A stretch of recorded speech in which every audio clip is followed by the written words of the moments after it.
अस्सलाम वालेकुम नाज़रीन, प्रोग्राम डिबेट से गॾु मां आहियां मुंहिंजी मेज़बान साहिबा बाब। नाज़रीन, प्रोग्राम में अॼु मुख़्तलिफ़ इशूज़ ते डिस्कस कंदासीं। प्रोग्राम में सभ खां पहिरीं हिकु अहम मौज़ू ते डिस्कस कंदासीं। जीअं तव्हांखे ख़बर आहे, माह रमज़ान जो जेका शुरूआत थी चुकी आहे, हिन भंडारे महीने जे अंदरि जेके मुनाफ़ा ख़ोर आहिनि उहे सरगर्म आहिनि ऐं आम वाइपे जी जेके शयूं आहिनि उन जा अघु चोट चढ़ी वञनि था, जंहिंजे करे जेको आम माण्हू आहे उहो सख़्तु मुतासिर थिए थो। प्रोग्राम जे ॿिए हिसे में गुफ़्तगू कंदासीं। अफ़सोसनाक वाक़ियो पेश आयो आहे कराची अंदरि सोल्जर बाज़ार में, जंहिंजे नतीजे में 16 इंसानी जानियूं ज़ाया थी वियूं आहिनि ऐं यकीनी तौर ते मुस्तक़िल जेके इहे अफ़सोसनाक वाक़िया आहिनि उहे कराची जे अंदरि वक़्तनि फ़वक़्तनि पेश अची रहिया आहिनि। इन वाक़ियनि जे सिलसिले में ॼण त वाध थींदे नज़र अचे पई। इन खां अलावा प्रोग्राम जे आख़िरी हिसे में अॼु गुफ़्तगू कंदासीं बानी PTI जी आज़ादी जे हवाले सां मुल्क जे अंदरि जेका सियासत आहे उहा थी रही आहे ऐं चाहे उहा वफ़ाक़ी सरकार हुजे या सूबाई सरकार हुजे। KP जे अंदरि तव्हां ॾिठो हूंदो त मुस्तक़िल एहतजाज बि हलंदड़ हो ऐं बानी PTI जी राय जे हवाले सां हिकिड़ी आज़ादी या रिहाई फोर्स ठाहिण जी बि ॻाल्हि कई वई आहे। मजमूई तौर ते पाकिस्तान जे अंदरि सियासी सूरत-हाल खे डिस्कस कंदासीं। प्रोग्राम जे आख़िरी हिसे में अॼोके इन मौज़ुनि ते गुफ़्तगू में शामिल थियण लाइ मूंसां स्टूडियो में मूंसां गॾु मौजूदु आहिनि सीनियर सहाफ़ी ऐं तजनिगार फ़ारूक मोरई साहब मूंसां गॾु मौजूदु आहिनि। उनखां अलावा स्टूडियो में मूंखे जॉइन कयो आहे सीनियर सहाफ़ी तजनिगार नसीर गोपांग साहब मूंसां गॾु मौजूदु आहिनि। उनखां अलावा असांजे सत जो साथी ऐं तजनिगार इरफान महबूब बि अॼोके प्रोग्राम में मूंसां गॾु हूंदा। तव्हां टिनिनि महिमाननि खे भलीकार। फ़ारूक साहब, शुरूआत तव्हां खां करणु चाहींदसि। जीअं त तव्हां ॾिठो हूंदो अक्सर त माह रमज़ान जे महीने जे अंदरि जेके मुनाफ़े ख़ोर आहिनि उहे सरगर्म थी वञनि था ऐं जेको एक्यूरेट जेके रेट लिस्टूं लॻनि थियूं उन ते इम्प्लीमेंट नथो थिए। आम वाइपे जी शयूं जेके आहिनि उहे तमामु घणे हद ताईं महांगियूं थियनि थियूं। तव्हांखे छा थो लॻे त जेका हुकूमती रेट आहे उहा हिन महीने में नज़र छो नथी अचे?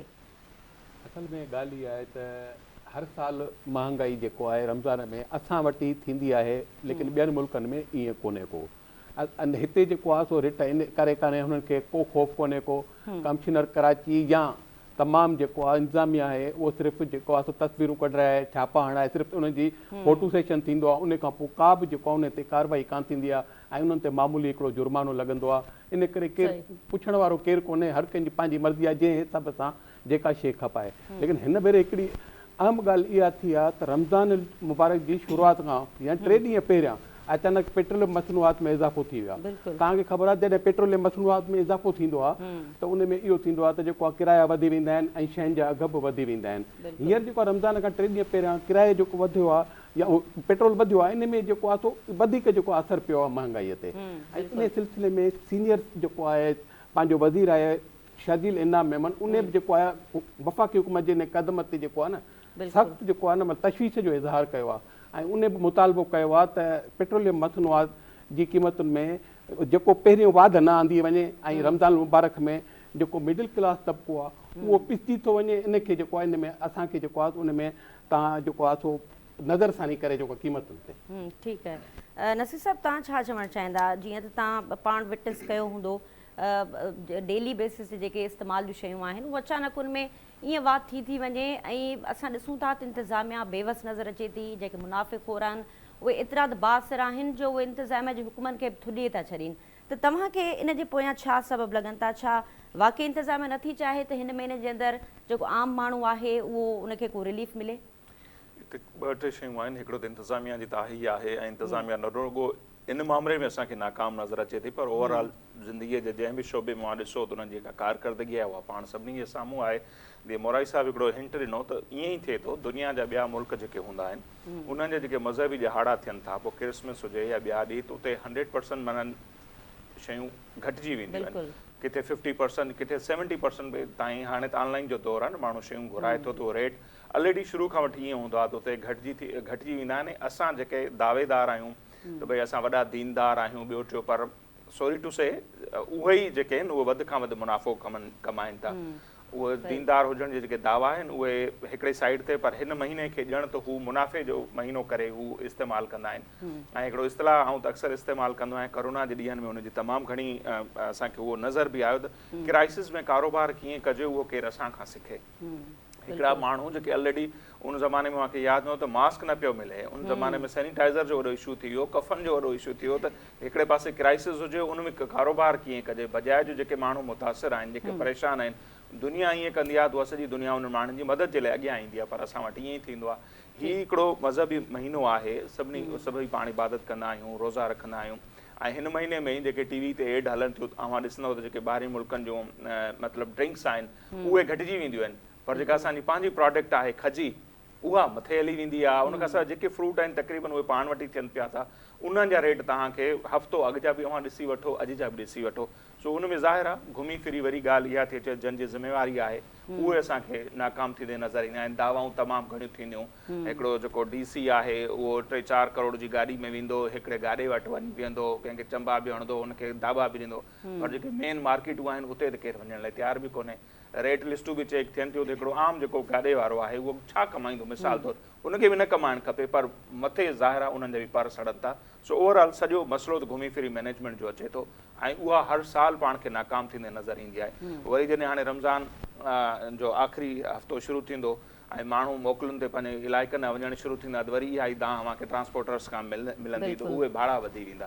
सो कंहिं बि शइ ते उहा ग़लति मैनेजमेंट इंतिज़ामिया जेका आहे किथे कंट्रोल करे थी, घटि में घटि असांखे त नज़र कोन थो अचे। बिल्कुलु। अच्छा, इन खां अलावा इरफान तव्हां छा चवंदव, हिन वक़्तु जीअं नसीर साहब ऐं फारूक साहब ॿिन्हिनि निशानदेही कई आहे त गवर्नमेंट जी रिट नज़र कोन थी अचे, तव्हां बि रूटीन प्रैक्टिस में इहे शयूं ॾिसंदा हूंदव, पहिरें ॾियारनि में असां ॾिठो त आम वाइप जी शयूं तमामु घणियूं मुतासिर थियनि थियूं, जॾहिं त कल्ह ई तव्हां ॿुधो हूंदो त कमिश्नर कराची ऑफिसर्स तैनात कया आहिनि कराची जे 7 ई ज़िलनि में, पर असां ॾिठो पहिरें अफ़्तारी में तव्हां ॾिठो त शयूं उहे साॻियूं एज़ यूजुअल महांगियूं हुयूं, हिन ते को फ़र्क़ु नज़र नथो अचे, त तव्हांखे ॿिया कहिड़ा फैक्टर नज़र अचनि था सवाइ हिन जे त इंतिज़ामी नाअहली आहे? मुंहिंजो ख़्यालु आहे त सभ खां पहिरियां त रमज़ान मुबारक तव्हांखे बि, नसीर साहब खे, मोराई साहब खे, ऐं जेके बि असांखे ॾिसनि था।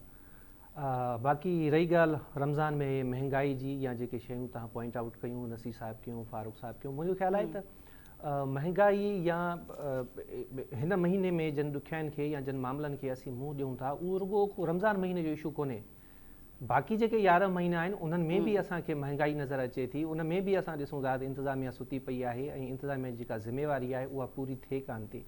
असल में मां सम्झां थो हीअ हिकिड़ी पूरी माफ़िया आहे। जीअं कोरोना जो मिसाल आयो, हाणे नसीर साहब ॾिनो त भई मास्क न पिया मिलनि, उन्हनि ते असां नफ़ो कमायोसीं, कफ़न शॉर्ट थी विया उन ते असीं नफ़ो कमायोसीं, क़बरुनि जी शार्टेज थी वई उन ते बि असां पैसा कमाइण शुरू कया। सो साल जा जेके बाक़ी 11 महीना आहिनि उहे बि पाण ॾिसूं था आम माण्हू जेको आहे महांगाई जी चकीअ में पिसजे थो। रमज़ान हिकिड़ो महीनो आहे जंहिंमें इहे शयूं हाईलाइट थियनि थियूं, या तव्हां असां वेही उन्हनि ते ॻाल्हायूं था, या हुकूमत हथ ठोकिया इजलास मां खणी चवां या नाले मातरी कागज़नि में हिकिड़ी कार्रवाई ॾेखारे माण्हुनि खे सेटिस्फाई करे थी। जीअं तव्हां हवालो ॾिनो त 300 समथिंग आई थिंक 400 जे लॻभॻि ऑफिसर आहिनि जेके इन्हनि जी मॉनिटरिंग कंदा, इन्हनि जी निगरानी कंदा, इन्हनि खे मैजिस्ट्रेट जा इख्तियारात आहिनि, पर 11 जेके महीना आहिनि उन्हनि में इन्हनि शयुनि ते कहिड़ो अमल थिए थो, या रमज़ान में बि तव्हां छा उन्हनि ते अमल दरामद थींदे ॾिसंदो। जीअं ईद वेझो ईंदी वरी पाण ॾिसूं था त जेके ट्रांसपोर्ट आहिनि उन्हनि जा भाड़ा वधी वेंदा। अच्छा, वरी जॾहिं तव्हां ईद खां वापसि ॻोठींदव 3-4-5 ॾींहंनि खां पोइ वरी तव्हां ॾिसंदव वरी भाड़ा जेके आहिनि उहे बि डबल थी वेंदा। हितां तव्हांखे जवाबु मिलंदो त भई वापसी जेको आहियूं असां ख़ाली ईंदासीं, सवारी न आहे, इन करे असीं जेके अघु आहिनि भाड़ा आहिनि उहे वधायूं पिया। उतां वरी तव्हांखे ईंदो त हाणे कराची खां वापसि कोई अचे कोन पियो, इन करे असीं भाड़ा वधाइनि। सो हिकिड़ी त आहे इंतिज़ामी सतह ते ज़िम्मेवारी, हुकूमत सरकारी सतह ते ज़िम्मेवारी जेका न रुॻो रमज़ान पर साल जा जेके 12 महीना आहिनि उन्हनि में बि पाण पूरी थींदे कोन था ॾिसूं। ॿियो हिकिड़ी इख़लाक़ी ज़िम्मेवारी पवंदी आहे। तव्हां असां सभु मुस्लमान आहियूं ऐं दावेदार बि आहियूं, वॾियूं वॾियूं असां ॻाल्हियूं बि कयूं था, पर असां ते पाण ते जेका हिकिड़ी इख़लाक़ी ज़िम्मेवारी लागू थिए थी उन में असीं तमामु घणो फेल था वञूं। रोज़ा रखूं था, निमाज़ूं पढ़ूं था, तराबियूं पढ़ूं था, हिकिड़ो रोज़ो बि कोन था घुसायूं, पर जॾहिं इहे मामला अचनि था उते असांखे इस्लाम जो दर्स विसरी थो वञे, उते असांखां दीन जो दरस विसरी थो वञे, उते असांखां इंसानियत जो दरस विसरी थो वञे। सो सरकारी सतह ते जेका ज़िम्मेवारी आहे उहा बि अदा थियणु खपे, कागज़नि जी हद ताईं महदूद न हुजे। इन्हनि में शर्म हया ऑफिसरनि खे बि करणु खपे त भई असांजो जेको डोमेन आहे जंहिंजा असीं पैसा वठूं था, पगार वठूं था, छो जो हीउ मूं ॿुधायो त रमज़ान जो इशू कोन्हे को, हूअं बि इन्हनि जो हिकिड़ो अलहदा सां खातो ठहियलु आहे प्राइस कंट्रोल लिस्ट जो, ऐं इन्हनि खे साल जा 12 महीना हर हिकु शइ चेक करणी आहे, पर कोन थो थिए। सो हाणे घटि में घटि 11 महीना तव्हां हराम खाओ था, पंहिंजो कमु नथा कयो, हराम जूं पगारूं वठो था, घटि में घटि रमज़ान जो जेको महीनो आहे उन में तव्हां अखि पछियो। ऐं हूअं त साल जा 12 महीना ई करणु खपे, पर घटि में घटि नथा कयो 11 महीना, त 12 महीनो जेको रमज़ान जो आहे इन में तव्हां अखि पछियो ऐं तव्हांजी जेका इख़लाक़ी ऐं क़ानूनी ज़िम्मेवारी आहे उनखे पूरो कयो। इन सां ॿियो कुझु कोन थींदो, पर आम माण्हू जेको आहे उनखे हल्को फुल्को रिलीफ मिलंदो ऐं रमज़ान जा जेके रोज़ा आहिनि या रोज़नि जे करे हुननि जे कम ते जेका बंदिश पवे थी उन्हनि में उन्हनि खे सवलाई थींदी। जीअं तव्हां ॻाल्हि कई, टिनिनि महिमाननि इहा ई निशानी कई त इंतिज़ामी नाअहली पंहिंजी जाइ ते, पर हिकिड़ो जेको सिविक सेंस हुजणु घुरिजे असांजी सोसाइटी जे अंदरि, उनजो तमामु घणो फुक़दान नज़र अची रहियो आहे। असांजी दुआ इहा ई आहे ऐं असां पंहिंजे इन प्लेटफॉर्म जे ज़रिए उन्हनि सभिनीनि आला उहिदेदारनि खे बि इहा ई गुज़ारिश कंदासीं त इन आम जेके वाइपे जूं शयूं आहिनि उन्हनि खे कंट्रोल में रखनि त जीअं आवाम खे कुझु न कुझु हिन बाबरकत महीने में रिलीफ मिली सघे। नाज़िर, प्रोग्राम में ॿिए मौज़ू ते हिन वक़्तु गुफ़्तगू कंदासीं ऐं यकीनी तौर ते तव्हांखे ख़बर हूंदी त अफ़सोसनाक वाक़ियो अॼु सोल्जर बाज़ार में पेश आयो आहे। गैस सिलेंडर धमाके जे नतीजे में 16 इंसानी जानियूं ज़ाया थियूं आहिनि ऐं मलबे हेठियां हिन वक़्तु लाश कढण जो सिलसिलो जारी आहे। 13 ज़ख़्मी ॿुधाए पिया वञनि। त हिन वक़्तु फारूक साहब तव्हां छा चवणु चाहींदा? असां ॾिठो गुल प्लाज़ा जो अफ़सोसनाक सानियो पेश आयो, उनखां पोइ तवातुर सां अहिड़ा वाक़िया असांखे थींदे रोज़ बरोज़ नज़र अचनि था। तव्हां बि यकीनी तौर ते ॿुधंदा हूंदो अॼु फलाणी जॻह ते धमाको थियो आहे, फलाणी जॻह ते बाहि लॻी वई। त फस्ट ऑफ ऑल त सोल्जर बाज़ार जे वाक़िए ते तव्हां छा कमेंट करणु चाहींदा? तव्हांखे किथे नेग्लिजेंस नज़र अचे पई? इन्ना लिल्लाहि व इन्ना इलैहि राजिऊन। अञा ताईं जेको आहे गुल सेंटर वारो वाक़ियो अञा ताज़ो आहे, अञा उन जा जेको आहे ख़तम ई न थिया आहिनि असर, त हिकिड़ो वॾो वाक़ियो ॿियो थी वियो हलियो।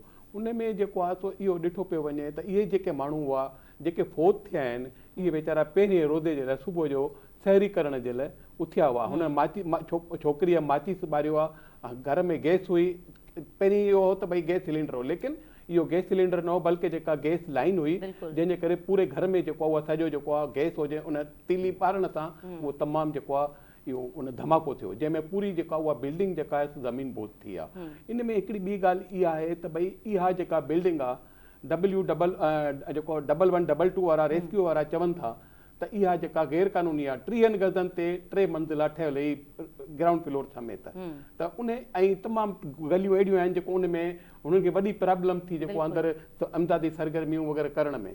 त इन में जेको आहे इहो तव्हां इहो बि त ॾिसो जेको आहे सो इन खां पहिरीं हिकिड़ो इस्लामाबाद में वाक़ियो थियो, उन में इहो थियो त इहो सेम इन वांगुरु जेको इन कंडीशन में जेको आहे हिकिड़ी इमारत फ्लैट में बाहि लॻी जंहिंमें नोबियाता जोड़ो माना जेको ताज़ा जेको आहे ज़ाल मुड़ुस हुआ उन समेत 6 ॼणा जेको आहे डेथ थी, उहो बि इहो ई वाक़ियो हुओ।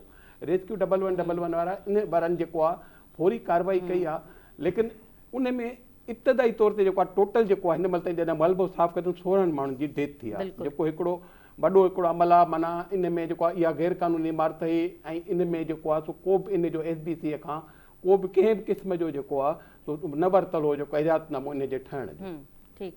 नसीर साहब, जीअं त फारूक साहब निशान कई आहे त सिंध बिल्डिंग कंट्रोल अथॉरिटी उहा पंहिंजी ज़िम्मेवारी में असांखे नाकाम नज़र आई आहे ऐं लखे अहिड़ियूं इमारतूं हूंदियूं कराची जे अंदरि जंहिंजो को रिकॉर्ड ई न आहे ऐं SBCA तॾहिं इवेंट ते पहुचे थी, तॾहिं ग्राउंड ते नज़र अचे थी जंहिंजी को अफ़सोसनाक वाक़ियो नज़र अचे थो।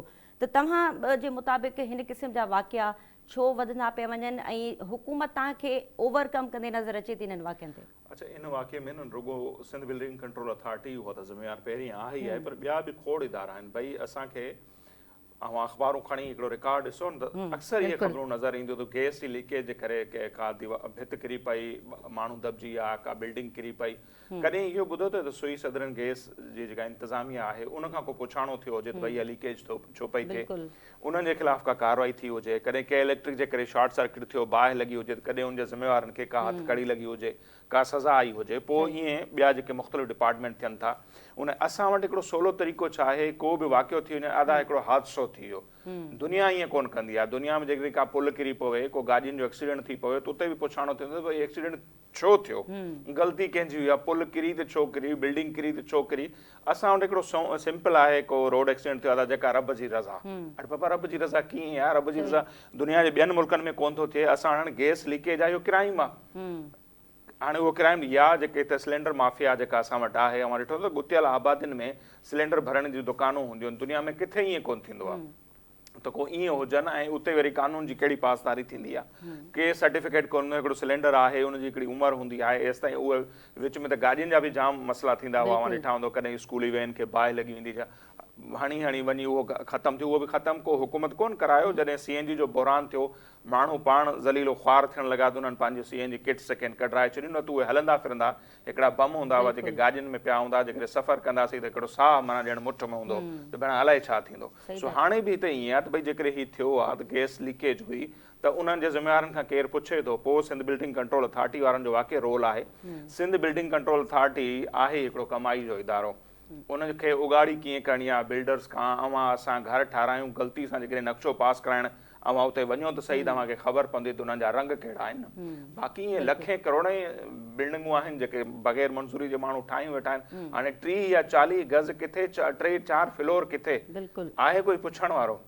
मतिलबु हिते सभु कुझु थिए पियो ऐं अहिड़ा खोड़ वाक़िया थियनि पिया मुख़्तसिर इहो चवंदुसि त जॾहिं गुल प्लाज़ा वारो हादसो थियो त नसीर मेमण साहिबु हिकिड़ी पोस्ट लिखी हुई फेसबुक ते ज़बरदस्त उहा पोस्ट हुई हुन चयो त कराची छा हिन मुल्क में हर उहा इमारत महफ़ूज़ आहे जंहिंमें अञा ताईं हादसो न थियो आहे हादसो थिए असांखे ख़बर पइजी वेंदी त वरी वरी जेके इमारतूं आहिनि उते इंतिज़ाम कहिड़ा आहिनि इमरजेंसी एग्ज़िट कहिड़ा आहिनि उते बाहि विसाइण जा जेके आहिनि सो औज़ार कहिड़ा पियल आहिनि या छा आहे सो वाक़ई उहा इमारत महफ़ूज़ आहे जिते हादसो न आहे थियो बाक़ी सभिनी जा हाल पूरा आहिनि बिल्कुलु अच्छा इरफान साहब तव्हां छा कमेंट करणु चाहींदा अॼोके अफ़सोसनाक वाक़े ते सिंध बिल्डिंग कंट्रोल अथॉरिटी पंहिंजे जाइ ते पर जेको सुई गैस इंतज़ाम आहे छा उहो मेंटेनेंस उन्हनि जी जेका ईयरली हुजे या मंथली हुजे या क्वार्टरली हुजे उहा मेंटेनेंस त असांखे थींदे नज़र कोन थी अचे तव्हां वारी ॻाल्हि त इल्ज़ामात त हर जॻह ते लॻनि था पर उनखे ऑडिट जो जेको मैकेनिज़म आहे उहो नाहे असां वटि सभ खां पहिरियां थी ॾुखाईंदड़ वाक़ियो आहे ऐं मुतासिर जेके बि आहिनि उन्हनि सां हमदर्दी जो इज़हार कयूं था बाक़ी it is yet to be decided त हीउ वाक़ियो कीअं पेश आयो ॿ हिन वक़्तु ॻाल्हियूं साम्हूं अचनि थियूं बल्कि 3 ॻाल्हियूं साम्हूं थियूं अचनि हिकु गैस लीकेज हुयो नंबर 2 चवनि था त गैस जी मशीन लॻल हुई जेका पाण खे हर घर में तक़रीबन नज़र अचे थी गैस हूअं बि आहे ई कोन कराची में त हिकिड़ी मशीन यूज़ करणी पवे थी जेका हुन गैस खे छिके थी ऐं उहो प्रेशर ठाहे थी जंहिंखां पोइ रिद बचाव थिए थो त उहा उन मशीन मां को ब्लास्ट थियो आहे धमाको थियो आहे या ऐं टियों जेको आहे उहो चवनि था सिलेंडर जो चौथी ॻाल्हि इहा बि आहे त इन इलाइक़े में काफ़ी वक़्त खां वठी गैस न हुई इन जे करे गैस उहा खुलियल हुई ऐं अचानक जॾहिं गैस आई त उनजे नतीजे में हिकिड़ो ब्लास्ट थियो आहे त हीउ अञा फ़ैसिलो थियणो आहे डिसाइड थियणो आहे त इन जा रीज़न कहिड़ा आहिनि मुमकिन आहे त का ह्यूमन एरर हुजे का घर वारनि मां कंहिंजी ग़लती हुजे पर ॿियूं कुझु शयूं आहिनि जिन ते असांखे ॻाल्हाइणु खपे या जंहिंजी निशानदेही करणु खपे हाणे गैस जेको आहे धमाकेदार मादो आहे एक्सप्लोज़िव आहे ऐं उन जा हिकिड़ा पंहिंजा लवाज़मात हूंदा आहिनि हिकिड़ो कनेक्शन फिट थिए थो इंस्पेक्शन जो असां वटि कोई सिस्टम ई कोन्हे कोई रुझान ई कोन्हे को त भई मां जेकॾहिं कंहिं एरिया में सुई सदरन गैस का लाइन लॻाई आहे गैस जी लाइन लॻाई आहे त उहा चेक त थिए घटि मां घटि त उहा जेका लाइन लॻी आहे उहा प्रॉपर गैस सप्लाई करे थी नथी करे छा आहे हिते बसि असीं कनेक्शन फिट करे छॾियूं था उन खां पोइ असांखे ॻाल्हि विसरी थी वञे उहो पोइ गैस जो कनेक्शन हुजे बिजली जो कनेक्शन हुजे जेसीं ताईं को वॾो सानियो कोन थो थिए असांजी अखि कोन थी खुले असां नोटिस बि तॾहिं था वठूं जॾहिं दर्जने माण्हू मरी था वञनि ज़ख़्मी था थियनि उन खां पोइ असांखे ख़बर पवे थी त भई इहा जेका बिल्डिंग आहे हीअ त गैर क़ानूनी हुई हाणे इहे बि ॻाल्हियूं अचनि थियूं इहा जेका बिल्डिंग आहे इहा ठहियल ई गैर क़ानूनी आहे क़ानूनी ऐं गैर क़ानूनी जेकॾहिं पाण ॻाल्हि कयूं था त असांजी जेका कराची त छा जेके बि वॾा शहर आहिनि 90% सॼा इलीगल आहिनि छो जो जेको क़ानून जेका डेफिनेशन ॿुधाए थो तव्हांखे इमारत कीअं ठाहिणी आहे कमर्शियल इमारत कीअं ठाहिणी आहे तव्हांखे घर कीअं ठाहिणो आहे तव्हांखे प्लाज़ा कीअं ठाहिणो आहे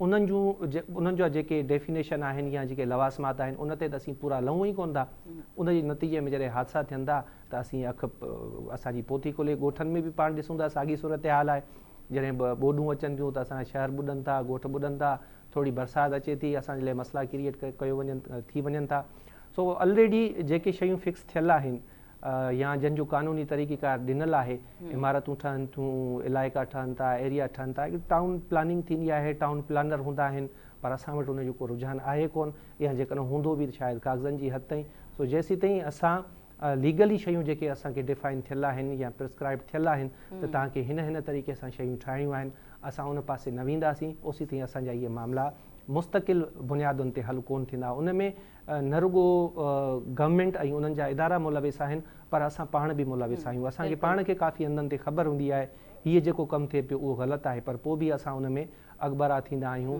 ऐं उन में असीं कंदा आहियूं। कराची में तव्हां खोड़ मिसाल वठो, काफ़ी सारियूं अहिड़ियूं गैर क़ानूनी सोसाइटीज़ आहिनि या फ्लैट्स आहिनि, बिल्डिंग्स आहिनि जेके ठहनि थियूं ऐं माण्हुनि खे ख़बर आहे, उन बावजूद बि हू उते फ्लैट जी बुकिंग कराइनि था, घर वठनि था, दुकानूं वठनि था ऐं बाद में उन्हनि खे, हाणे जीअं गुल प्लाज़ा जो हेॾो सारो सान्यो थियो। सो गॾियल तौर ते हीअ बि हिकिड़ी ज़िम्मेवारी आहे शहरनि जी बि, माण्हुनि जी बि ऐं हुकूमत जी, हुकूमत जे इदारनि जी बि असांखे निभाइणी पवंदी। ॻाल्हि फिरी गिरी उहो ई अचे थी ईमान ते, त असांजी जेका बुनियादी ज़िम्मेवारी आहे, अख़लाक़ी ज़िम्मेवारी आहे, जेसीं ताईं असां उनजो पूराओ न कंदासीं असां अहिड़नि वाक़ियुनि खां नथा बची सघूं। बाक़ी जेके माण्हू इन में मुलविस आहिनि उहे जेकॾहिं सम्झनि था त नुक़सानु मुंहिंजो कोन्हे, कंहिं ॿिए जो कोन्हे, त हू पंहिंजे वारे जो इंतज़ारु कनि। छो जो को वक़्तु हूंदो जॾहिं उहे बि आम माण्हू थींदा ऐं उन्हनि ते बि अहिड़ा ई माण्हू ईंदा या अमलदार ईंदा या अख़्तियारियूं हूंदियूं जीअं जंहिंजी मदद सां या जंहिंजी गफ़लत सां अहिड़े क़िस्म जा वाक़िया थियनि पिया। बिल्कुलु। इरफान साहब वरी महिरबानी, तव्हां इन ते निशानदेही कई ऐं नाज़रीन प्रोग्राम जे हवाले सां गुफ़्तगू जो सिलसिलो जारी आहे। हिते मुख़्तसिर ब्रेक जो वक़्तु थियो आहे। ब्रेक खां पोइ डिस्कस कंदासीं बानी PTI जे आज़ादी जे हवाले सां। मुल्क जे अंदरि हिन वक़्तु गर्मा गर्मी आहे ऐं मुख़्तलिफ़ बयान बि साम्हूं अचनि पिया, उन ते डिस्कस कंदासीं मुख़्तसिर साई खां पोइ।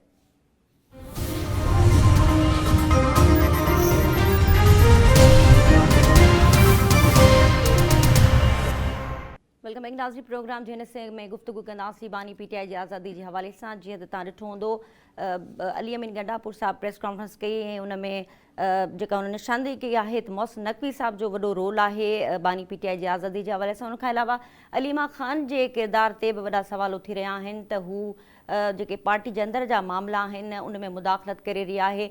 मुख़्तलिफ़ वक़्तनि ते मुख़्तलिफ़ बयान साम्हूं अचनि पिया। वफ़ाक़ी सरकार जे हवाले सां बि काफ़ी बयान साम्हूं अचनि पिया, बानी जी सिहत जे हवाले सां बि। त हिन वक़्तु मौजूदा सूरत हाल में बानी PTI जी आज़ादी जे हवाले सां जेका हिकिड़ी फोर्स ठाहिण जी ॻाल्हि कई वञे पई त बानी खे उहा फोर्स आज़ादु कराईंदी। जीअं तव्हां माज़ी में तव्हांखे यादि हूंदो त बानी PTI जॾहिं दौरे हुकूमत में हुआ त उन्हनि हिकिड़ी टाइगर फोर्स ठाही हुई। इन ई तर्ज़ जी हिकिड़ी ॿी फोर्स बि हिन वक़्तु मैदान में असांखे नज़र अचे पई ऐं ग़ालिबन शायदि रमज़ान खां पोइ, ईद खां पोइ हिकिड़ो सियासी पावर शो ॾेखारण जी बि ॻाल्हि साम्हूं अचे पई। त इन सूरत हाल ते ॻाल्हाईंदासीं। फारूक साहब, तव्हां छा चवणु चाहींदा हिन वक़्तु बानी PTI जी आज़ादी ऐं उन जी सिहत जे हवाले सां? मुल्क जे अंदरि जेको कुझु थी रहियो आहे, तव्हांजी नज़र में उहो छा थी रहियो आहे?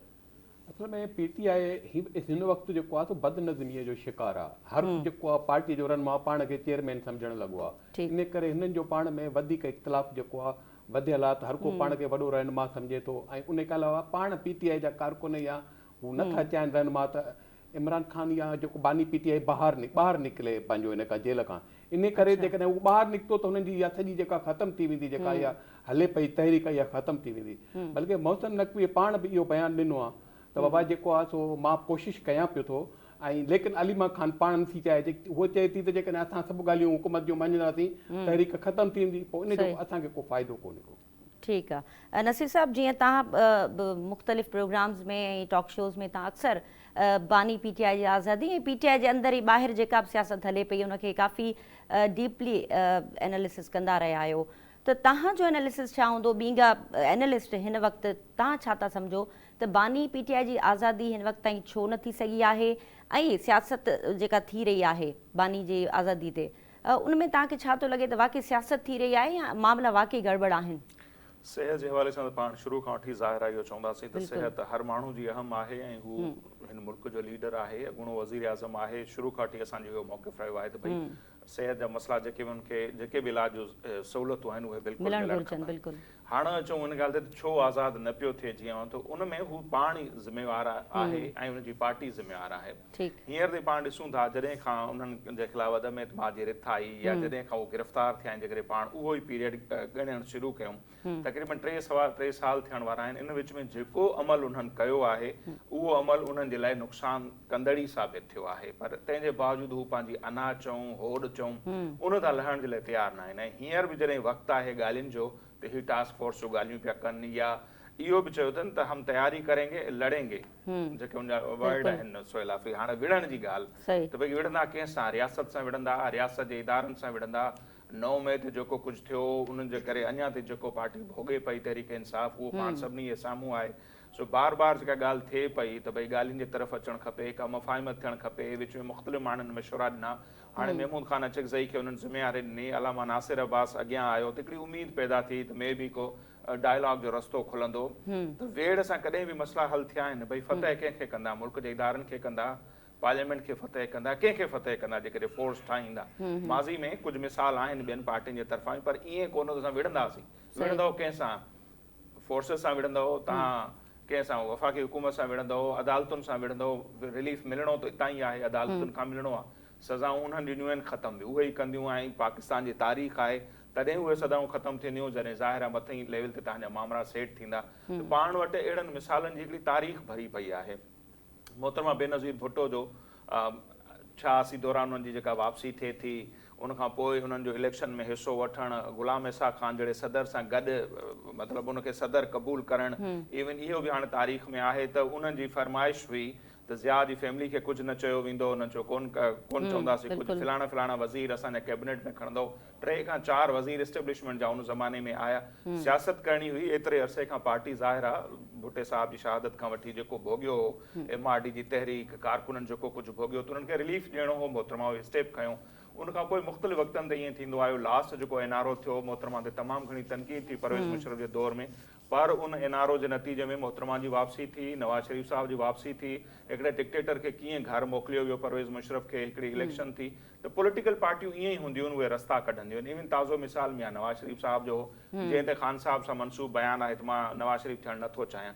भई कुझु बि हुजे, हींअर उन्हनि जी पार्टी इक़्तिदार में आहे, उन्हनि जे माण्हुनि खे रिलीफ मिले पियो, सूबे में हुकूमत अथनि, वफ़ाक़ में हुकूमत नसीर साहब, हिते अथनि, रस्तो बि इहो ई हूंदो आहे। डील जी ॻाल्हि हली पई, मुसलसल टकराव न डील जी ॻाल्हि जीअं विच में ॿुधी पई त डील बि थी सघे थी, ऐं पीस बोर्ड जे लाइ उन्हनि खे खपे, PTI जी मदद खपे। त इन पॉइंट ते तव्हांखे लॻे थो त वाक़ई PTI इन वक़्तु ज़रूरत बणिजणु वञे पई? अञा ताईं उहे ॻाल्हियूं त हलनि थियूं, इन खां केर बि इनकार कोन्हे। पसे पर्दा जेकॾहिं केरु चवे थो नथो हले थी, ग़लति आहे। ॻाल्हियूं त हलनि थियूं। हाणे शर्त कहिड़ा आहिनि? राणा सनावला बि राति हिकिड़े प्रोग्राम में वेठा, उहे बि इन ॻाल्हि जी तस्दीक कनि पिया त पसे पर्दा त ॻाल्हियूं हलनि पियूं। ॾिसूं था त ईंदड़ ॾींहंनि में उहे कहिड़ो रुख अख़्तियार कनि थियूं, पर इन खां केरु डिनाए न।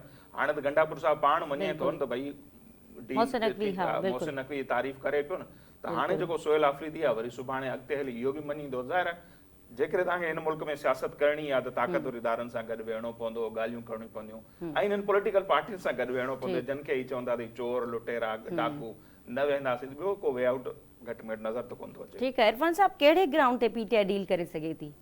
डील कंहिंसां कंदी? सवाल जंहिंसां उन्हनि जो झेड़ो आहे कंहिंसां थिए? छो जो जेके ॻाल्हियुनि जो ज़िक्र हले थो, या राणा सनावला चयो त भई 2 भेरा असां संजीदा कोशिशि कई आहे, त PTI जो त शुरू खां वठी इहो मौक़ुफ़ रहियो आहे त भई असां डायरेक्ट डील जेका कंदासीं या ॻाल्हियूं जेके थींदियूं उहे थींदियूं इस्टेब्लिशमेंट सां, नून लीग या पीपल्स पार्टी सां असांजूं कंहिं बि क़िस्म जूं ॻाल्हियूं असां कोन कंदासीं। ऐं डील या ॻाल्हियुनि जो जेको 1 पॉइंट एजेंडा आहे, पहिरीं जेका ॻाल्हि आहे उहा इहा आहे त भई जेके 2024 फेबरवरी में चूंडूं थियूं, उन में असांजो जेको मैंडेट आहे उहो तव्हां चोरी कयो आहे, ऐं उहो मैंडेट असांखे वापसि ॾियो।